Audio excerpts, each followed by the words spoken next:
Hello everyone and welcome back to the Art Attack SuperMod build part 7. I know you've seen the intro, but to get to that point, we have a lot of work to do in this video. Put on the skid, the track, the fuel tank, and the electronics. So let's dive right in. I have done a lot of different types of skid in the past. For the 1/5 scale snowmobile, I have done some 165, some 155, and recently for the G4, I have done a 137-inch skid. It is by far the most advanced and complex skid I have ever done. It is heavily inspired by the Skidoo R-Motion X suspension, but there's a few little differences. As this is a Polaris Edge snowmobile, I have decided that some of the parts could be changed to look more like the original, starting with the colors. You will notice that the skid is 2 different colors. I'm pretty happy to tell you that I recently got a Prusa XL with the twin tool exchanger. This means that I could have 2 different colors or 2 different materials at the same time on the same print without having to swap filaments. I was therefore able to make a Hyfax in black while having the rest of the skid in gray. That came out looking pretty good. First, I installed the skid brace with a bit of glue, and for the wheels, I initially made an open design, but I realized that the original had sort of a black background, so I made a new set that had that feature. The design of the wheel allowed me to install black O-rings around the edge. It acts as a wear surface, quiets down the ride, and reduces the track vibrations. Here we have the 2 arms that articulate the skid. It is pretty complex and it takes a while to assemble, so I took the liberty to do it off camera. One of the particularities of the skid is that it requires some very narrow shocks. Lucky for me, I have found a set from WAG Radio Control that was perfect for it. And it has 3 different springs with different forces, so you can adjust how you want the snowmobile to ride.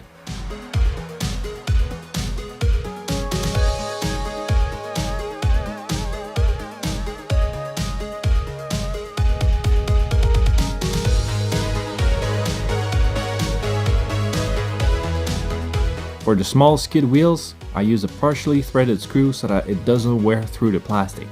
It also does offer a very low rolling resistance, so no needs for bearings here. The rear and top wheels do need bearings however. I ordered some special sets and it hasn't arrived yet, so let's move back to the tunnel for now. I have a studded track and we need to protect the plastic inside the tunnel. For that, I'm using 2 stainless steel rulers. I know what you're thinking, but you gotta be resourceful sometimes. To remove the cork, I used my sharpened pry bar from the previous episode. It is still pretty sticky however, so I had to use some glue gun to take it off.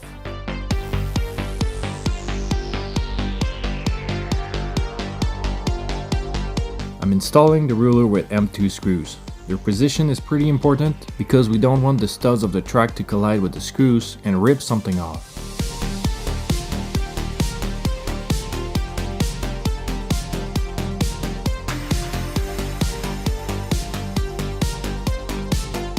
A little test to confirm that the screws are not colliding, and we're good to go to the next step. The new bearings showed up, and you know they're expensive when they come individually packaged. These are chemical resistant stainless and ceramic ball bearings. They will not rust and should be very low friction as they don't have any oils in them. The bearings are press fit in place, but I also used a bit of glue to make sure they don't fall off.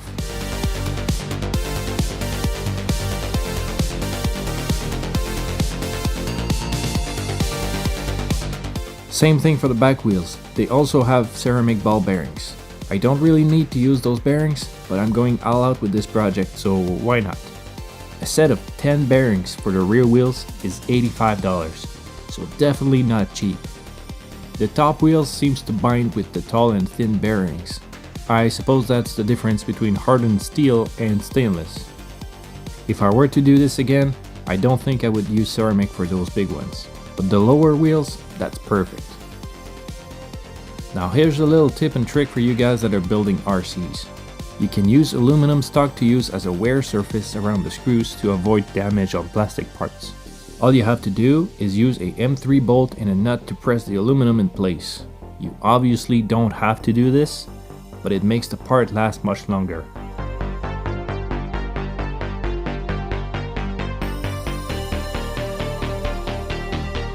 Here I used 1, 2, 3 blocks to make sure that my axle was straight. Probably a bit overkill, but it worked.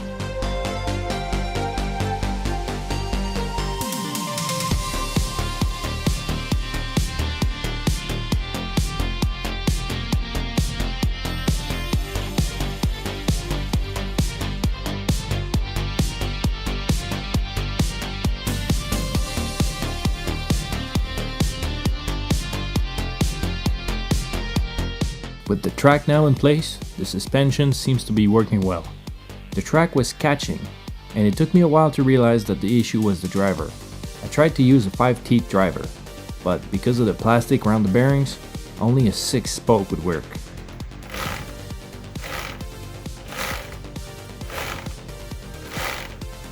To make the snowmobile as accurate to a real Polaris edge, I used a 3D scanner to get the art attack on the computer. This will make taking measurements much easier. I also used the same 3D scanner on a full-size Polaris Edge that one of my friends had. And here's what it looks on top of each other. That's pretty close. Shout out to my boy for the help. I ended up at 23% of a real life one, so halfway between 1/5 and a quarter scale.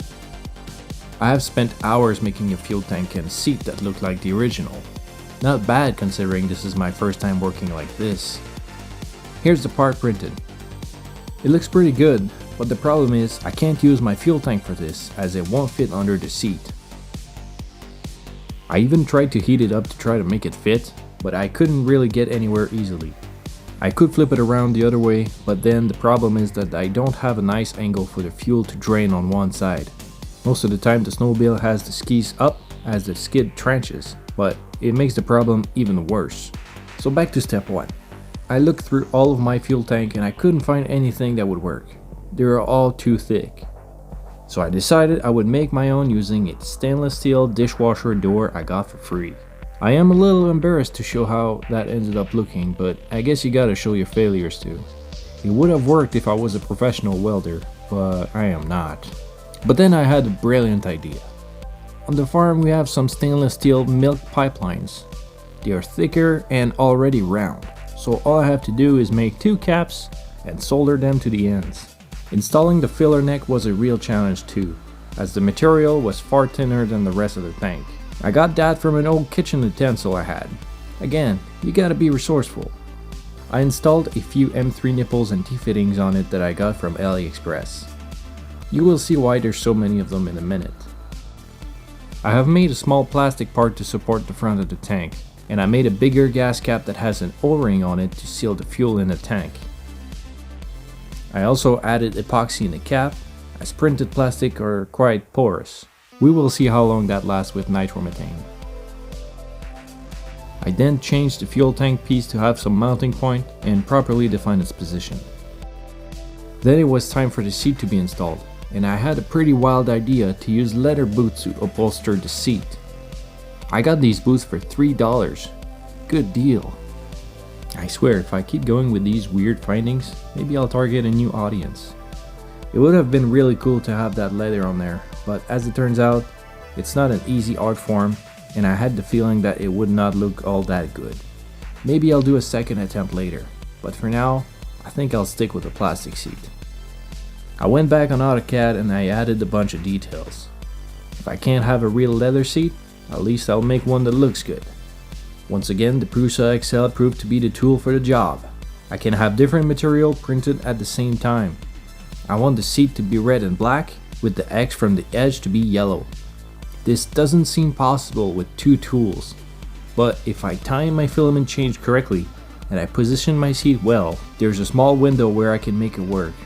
I will just have to paint in black the letter edge later.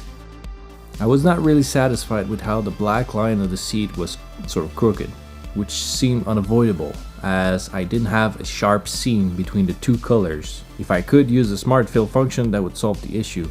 So I went back on AutoCAD and I added a sweep function over the line to add a small cylinder all around. That made the perfect transition. The seat came out really nice and I'm glad I went this route. Now let's get it fitted.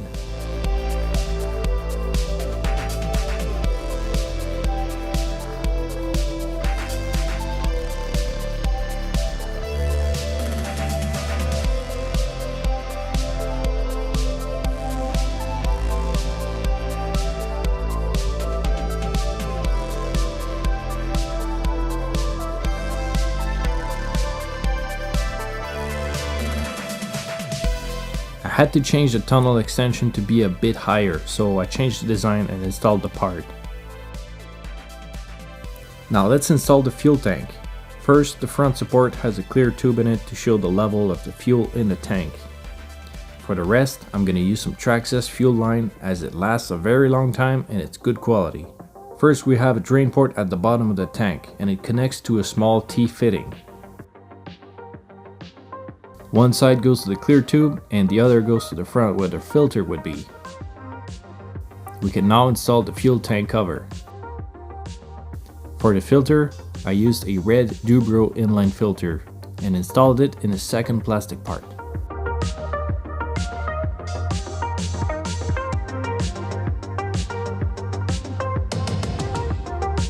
Then we connect the pressure line from the muffler to the top of the fuel tank nipple. Then we can connect the clear tube to the other top fitting. The clear tube, as it's connected from the top and the bottom, will allow me to see the level inside the tank without having to open the cap. I can now add the last tube that goes from the filter to the carburetor.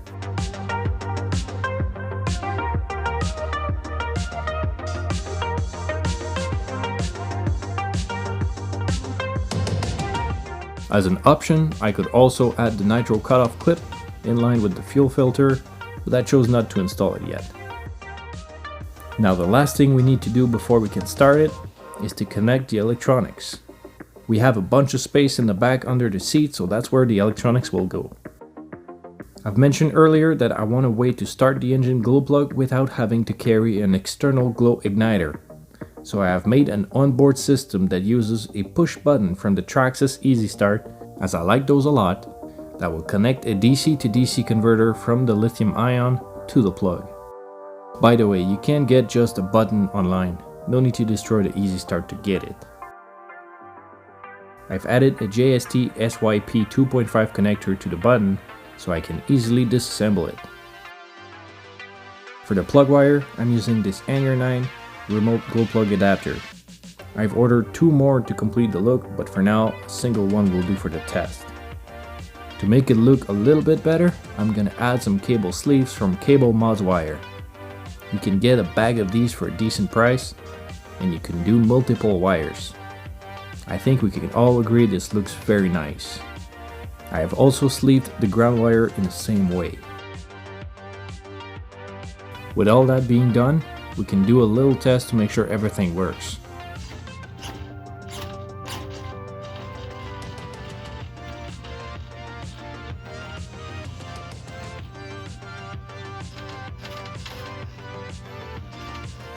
I can see a couple issues here and there, and we're going to talk about it at the end of the video. But that's good enough now for the test.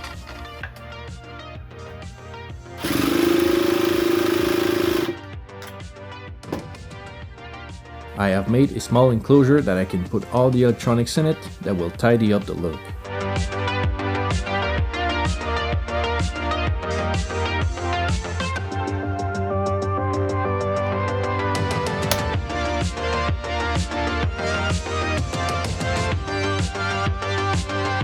So after doing the electrical connection, let's test the glow plug igniter.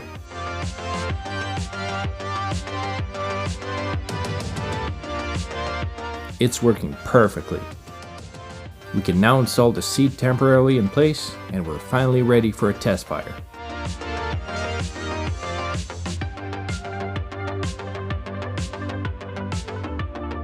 I'm using VP Power Aviation Fuel, 20% oil, 20% nitro. Probably not the best for power, but it's pretty easy on engine, especially on long continuous runs. So let's head outside and test it.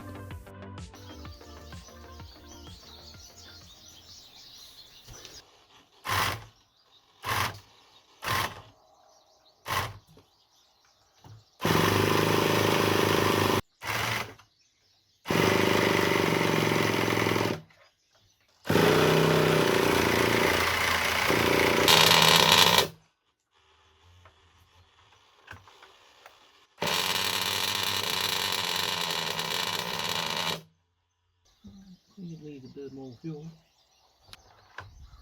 A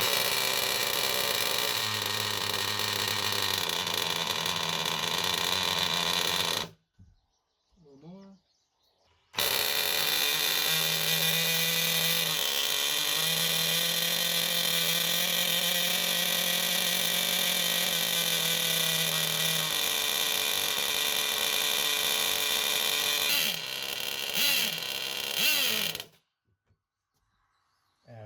My ears. Dang, that's loud.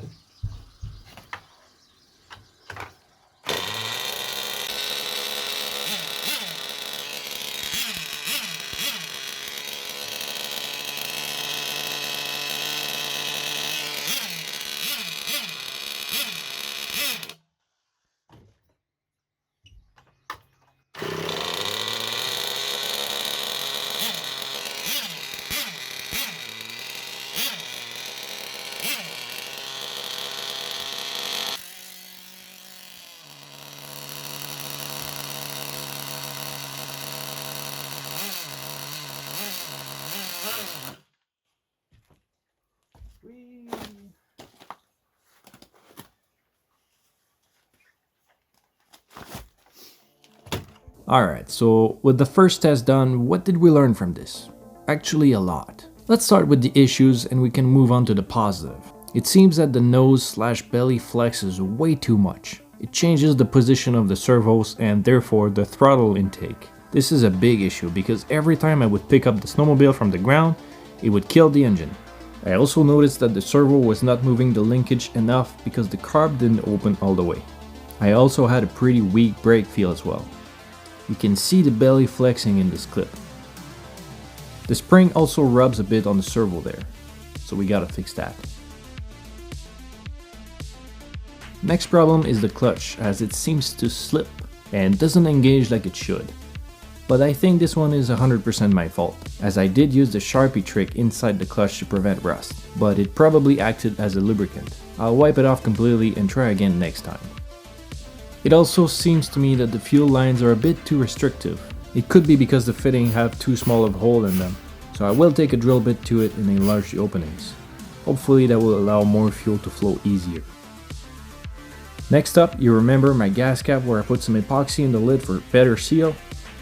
Well, here's the result after 12 hours. The nitromethane ate the epoxy and left this weird flexible material behind. So I think I'll just run the cap like this and deal with the porosity later. I checked the filter to see if there was any epoxy that fell in the tank, and there was quite a bit of junk, but nothing too serious. I'll clean it up thoroughly and do another test later. The next problem is that the carburetor intake is sunken too far down in the head, and it's difficult to kill the engine with the carburetor block trick. I can also run the fuel clip to cut off the engine, but it takes a bit more time to stop, but I might install it for safety though. Next problem is the muffler does leak a bit. It's not a big problem, as I think I might just need to change or replace the seal or verify that it's not pinched. And lastly, I wanted to run a wire loom to protect the wires, but I didn't have any at the time of filming. I will install one later. And that's it for the issues I've spotted. You might think that's a lot, but let's put it into perspective. This brand new snowmobile has been put into life and has very little parts that are shared with other platforms. There was a ton of challenges. Here's a small list of the things that could have failed but didn't. The engine works, so that means the porting is good and the cooling head clamps the head properly. The muffler works really good and sounds awesome, and it has no oil buildup down in the spiral. The glow plug igniter works perfectly. I've had the chance to start the snowmobile many times and it still works every single time. The battery choice of a 2S lithium-ion works really good for both the starter and the snowmobile. The track, the brake, and the skid work really well and were easy to spin. The cooling head paint seemed completely unaffected by the heat, and there's no flaking off or discoloration. The belts seem to work well so far. Low use, I know, but I'll still take it as a victory. And most importantly, nothing broke, unscrewed itself, or became loose. No magic smoke either. That's a win! So overall, I'm very happy with the tests and progress we've made so far. I know this was supposed to be the 2024 snowmobile build, but as it turns out, making something unique and great does take time. And if I do it properly, you can build your own once the project is complete.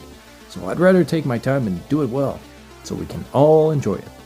With that being said, thanks for watching the video. Your support is always appreciated. Consider liking and subscribing. And with that being said, thanks for riding with me.